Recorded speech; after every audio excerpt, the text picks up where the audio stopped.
अस्सलाम वालेकुम दोस्तों। आज के इस ट्यूटोरियल में हम सीखेंगे कुछ बेसिक टैग HTML जो HTML की जो बेसिक टैग्स हैं उनके अबाउट। हम कुछ टैग्स के अबाउट पहले पढ़ चुके हैं और कुछ के अबाउट हम आज सीखेंगे। तो सबसे पहले जैसे हमने एंटर करते हैं, हम इसका बाय डिफ़ॉल्ट जो एक्स्ट्रा स्ट्रक्चर है वो हम ओपन करते हैं। आज इसके जो हमारे पास है बेसिक टैग्स, उसके उसलिए हम टाइटल दे देते हैं इसको एज अ बेसिक टैग। उसके बाद हमारे पास क्या है, बॉडी टैग में हम स्टार्ट कर रहे हैं आज ये बेसिक टैग। बेसिक टैग में सबसे पहले हमने जो है टेक्स्ट वगैरह के जो टैग्स हैं वो हमने पहले पढ़ लिए हैं। फिर भी मैं आपको फिर से एक हेडिंग टैग वगैरह की इंट्रोडक्शन दे देता हूँ। हेडिंग टैग जो है वो मैंने पिछले जो है वीडियो में बना के रखी है, उसकी इंट्रोडक्शन वगैरह और डिटेल में। तो हम इसमें आपको थोड़ा बहुत फिर से मैं बता देता हूँ कि हेडिंग टैग क्या होती है। तो हेडिंग टैग जो है सबसे पहले, यानी कि हम किसी भी चीज़ को अगर हेडिंग देते हैं तो HTML में वो हमारे पास बाय डिफ़ॉल्ट एक हेडिंग टैग है H1 के नाम से, जो सबसे बड़ी हेडिंग टैग है। This is a heading. इस तरीके से 6 साइजेस हैं हेडिंग के, और ये मैं आपको पहले वीडियो में बता चुका हूँ। अगर आप इस वीडियो पे नए हैं तो पहले आप वो वीडियो चेक कर लें, देख लें। उसके बाद उसके बाद हमारे पास होता है पैराग्राफ टैग, लोरेम 20 पैराग्राफ टैग। ये टैग्स हमने कर लिए हैं। कुछ फॉर्मेटिंग टैग्स वगैरह जो है मैं फिर से मज़ीद आपको डिटेल में समझाता चलूँगा। तो आज के जो है बेसिक टैग, उसमें है हमारे पास एंकर टैग जो है वो, इसको असल में हम एंकर टैग करते हैं कहते हैं, क्योंकि ये हमारा लिंक कराता है। लिंक यानी कि इसको हम लिंक टैग भी कह सकते हैं, लेकिन लिंक टैग अलग से एक लिंक टैग होता है जिससे हम यानी कि वो लिंक कराते हैं किसी भी HTML डॉक्यूमेंट या jQuery या बूटस्ट्रैप के डॉक्यूमेंट को हम लिंक करवाते हैं। और अगर हमें दो पेजेस आपस में लिंक कराना होता है तो हम क्या यूज़ करते हैं, यानी कि एंकर टैग यूज़ करते हैं। जैसे आप देख रहे होंगे कि कुछ वेबसाइट में जब हम क्लिक करते हैं तो वो दूसरे पेज पे चला जाता है। तो ये एंकर टैग है। ये ए प्रेस करके आप इंटर करेंगे तो ये हमारा ए प्रेस करके आप इंटर या टैब प्रेस करेंगे तो वो हमारा एंकर टैग आ जाएगा। उसके बाद इसमें हमारे पास क्या है, एक एट्रीब्यूट है एच रेफरेंस। एच रेफरेंस क्या है, हमारे पास इसमें जो भी है हम डालते हैं, वैल्यू डालते हैं, यानी कि जिस पे हमें पेज को ट्रांसफ़र करना होता है। जैसे हम www.google.com के नाम से, यानी कि एक हमने इसके अंदर एड्रेस डाल दी। अगर हम अपनी एक साइट पर काम कर रहे हैं तो वो हमारा क्या करेगा, हम उसमें अपनी उस साइट का जो नेक्स्ट पेज है उसको हम इंक्लूड कर देंगे। तो उसके बाद है हमारे पास गो टू गूगल। अब हम सेव करेंगे, इसको रीलोड करेंगे। लाइव सर्वर मैंने आपको बता दिया है, उसके मदद से हम इसको ओपन करेंगे। लाइव सर्वर की मदद से जैसे ही आप देखेंगे कि हमारे पास एक लिंक ओपन होगा। ये हमारी हेडिंग, ये हमारा पैराग्राफ और ये हमारी लिंक। जैसे ही आप इसको क्लिक करेंगे तो वो हमारा जो लिंक कह रहा है कैन नॉट गेट, अच्छा वो हमने इसमें प्रोटोकॉल वगैरह यूज़ नहीं किया है, तो वो जैसे ही हम इसमें प्रोटोकॉल यूज़ करेंगे, यानी कि HTTPS कॉलन फॉरवर्ड स्लैश, जैसे ही अब आप इस लिंक को जैसे ही आप सेव करके रीलोड करेंगे तो हमारे पास जो है वो, सॉरी, दोबारा से हमें पेज को reload open with live server करना पड़ेगा। अच्छा, अब हमारे पास आ गई ये लिंक। अब आप देखेंगे कि ये हमारे पास गूगल ओपन हो गया है। इससे पहले जो हमारे पास प्रोटोकॉल यूज़ नहीं किया था तो वो प्रोटोकॉल नीड कर रहा था, इसलिए मैंने नीड का यूज़ कर लिया। अगर हम अपनी साइट पर एक और यानी कि जो है फाइल पर जाना चाहते हैं, जैसे ये हम होम पर काम कर रहे हैं तो हम इंडेक्स पर जाना चाहते हैं, तो सबसे पहले हम इंडेक्स वाले पेज पर हम एक स्ट्रक्चर और उसमें एक यानी कि हेडिंग लिख लेते हैं, ताकि हमें पता चले कि ये हमारा जो है वो इंडेक्स पेज है। तो सबसे पहले हम H1 इंडेक्स के नाम से हमें इसे सेव कर लेते हैं। और यहाँ पर हम क्या करेंगे, एक और एंकर टैग यूज़ करते हैं। एंकर टैग में हम क्या करते हैं, इंडेक्स इंडेक्स के साथ डॉट उसकी HTML, अगर हमारा किसी और फ़ोल्डर में है तो वो उस फ़ोल्डर की डायरेक्टरी डालकर हम जो है वो इस पेज को जो है दोस्तों, तो आपने देखा इसमें कि हमने एक और पेज जो है, हमने अपनी प्रोजेक्ट का दूसरा पेज जो है वो हम इसमें लिंक करा दें। लिंक कराने के बाद उस लिंक को हम कोई भी नाम देंगे ताकि हमें पता चले कि लिंक है। यानी अगर हम नाम नहीं देंगे तो वो हमारी लिंक शो नहीं होगी। तो उस लिंक को शो करने के लिए हम कोई भी नाम देते हैं, जैसे हमारे पास go to next next page. अब हमारे इसको हमें प्रोटोकॉल की ज़रूरत नहीं है, क्योंकि हमारा एक तो ये किसी और वेबसाइट का पेज नहीं है, और जब भी हम इसको होस्ट करेंगे तो यानी कि सारे के सारे पेजेस जो हैं वो एक साथ होते हैं। तो जो अगर हमारा क्लाइंट जो है वो उसको ओपन करेगा, तो वो क्लाइंट को जो है उसको प्रोटोकॉल की ज़रूरत पड़ेगी, नीड पड़ेगी, यानी कि प्रोटोकॉल इंटर करने की।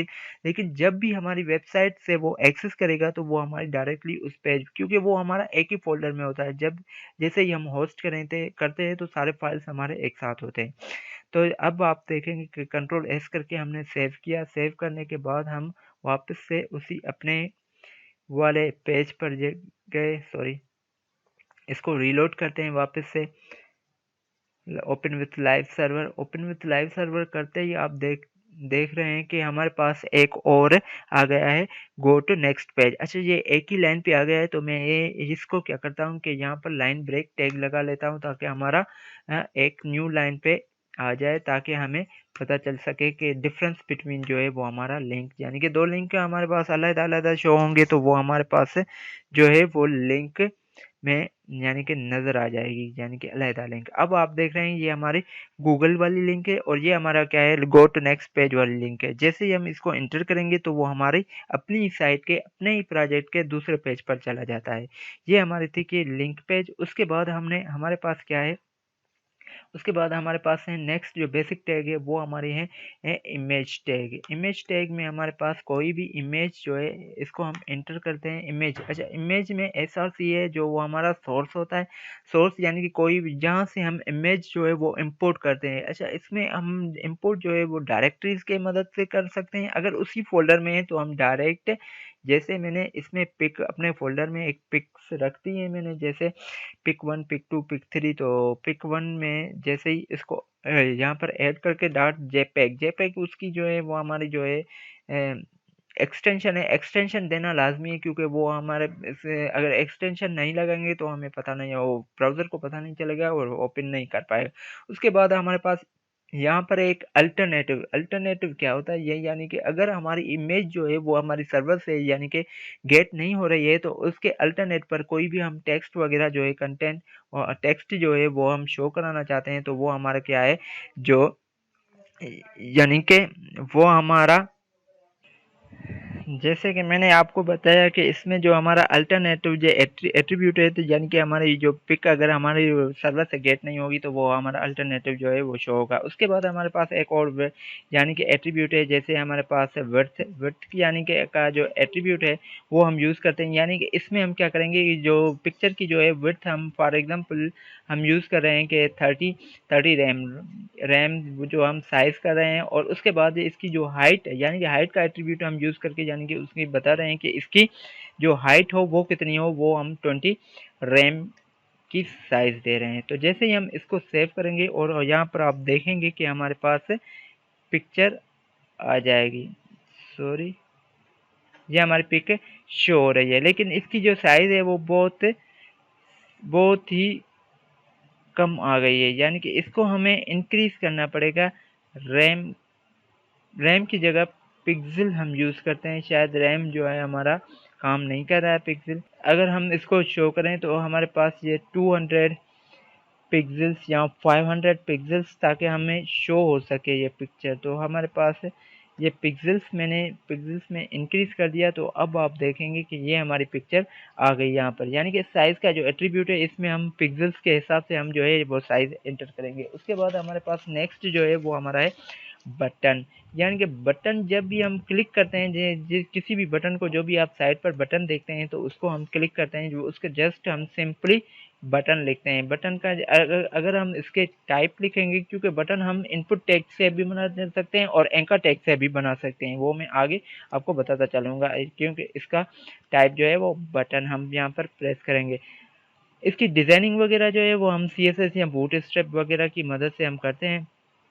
अच्छा, बटन के नाम पे फॉर एग्जांपल क्लिक मी का जो है हमने ये बटन बना दिया। अब आप देखेंगे कि ये हमारा शो होगा क्लिक मी का बटन। क्लिक मी का बटन यहाँ पर हमारा शो हो गया ये बटन। और इन सब को मैं आगे मज़ीद आपको बताता चलूँगा कि डिटेल में आगे के लेक्चर्स में हम पढ़ेंगे। उसके बाद है हमारे पास लिस्ट हम बनाते हैं, जैसे कि हम घरेलू सामान की कोई लिस्ट बनाते हैं तो उसके बाद जो है यहाँ पर हम यूएल जो टैग यूज़ करते हैं वो अनऑर्डर्ड लिस्ट के नाम से होती है। यूएल का मतलब ये अनऑर्डर्ड लिस्ट ही, अनऑर्डर्ड और ऑर्डर्ड का मतलब ये है, यानी कि जैसे जिसमें हम बुलेट पॉइंट जो है वो नंबर यूज़ करते हैं तो वो हमारी ऑर्डर लिस्ट कहलाती है, और जिसमें हम जस्ट कोई साइन यूज़ कर लेते हैं तो वो हमारी क्या होती है, अनऑर्डर्ड लिस्ट होती है। तो यहाँ पर हमारी अनऑर्डर, उसके बाद एल जो है वो लिस्ट आइटम कहलाता है। फॉर एग्जांपल लिस्ट आइटम में मैंने एक आइटम डाल दिया मैंगो का, और उसके बाद हमारा दूसरा जो है आइटम वो बनाना का, तीसरा आइटम है हमारा एल, उसके बाद है हमारा ऑरेंज का। ये हमारी अनऑर्डर लिस्ट है। अगर आप इसको हम जैसे ही आप देखेंगे कि ये हमारी लिस्ट आ गई लिस्ट के फॉर्म में, यानी कि ये हमारी आ गई। अच्छा, इस लिस्ट को अगर हम हेडिंग देंगे तो यानी कि फॉर एग्जांपल यहाँ पर हम इसको हेडिंग दे रहे हैं H2 या H4 की हम हेडिंग दे रहे हैं कि लिस्ट, और सॉरी अनऑर्डर्ड लिस्ट है। उसके बाद है हमारी नेक्स्ट जो है ये सेम तरीके से H4 की हम इसे हेडिंग दे रहे हैं ऑर्डर्ड लिस्ट के नाम से। उसके बाद ऑर्डर लिस्ट का जो है वो हमारा सिंटैक्स OL के से स्टार्ट होता है। OL means order list. उसके बाद लिस्ट आइटम सेम तरीके से मैंगो, नहीं, उसके बाद बनाना, उसके बाद हमारे पास कोई भी जो भी आपका लिस्ट आइटम हो वो आप शो करेंगे। अगर आप देखेंगे कि ये हमारी लिस्ट आइटम आ गई, ये अनऑर्डर लिस्ट है, यानी कि ये मैंने इसको हेडिंग दे दी, और ये हमारी जो है ऑर्डर्ड लिस्ट है। ऑर्डर लिस्ट में आप देखेंगे कि नंबर वगैरह हैं, और यहाँ पर हमारा बुलेट पॉइंट एक साइंस है। आई होप डियर फ्रेंड्स आप सभी को ये पसंद आया, समझ आ गया होगा। अगर आपको हमारा चैनल पसंद आया हो तो लाइक, सब्सक्राइब और शेयर करना मत भूलें। Thanks for watching this channel.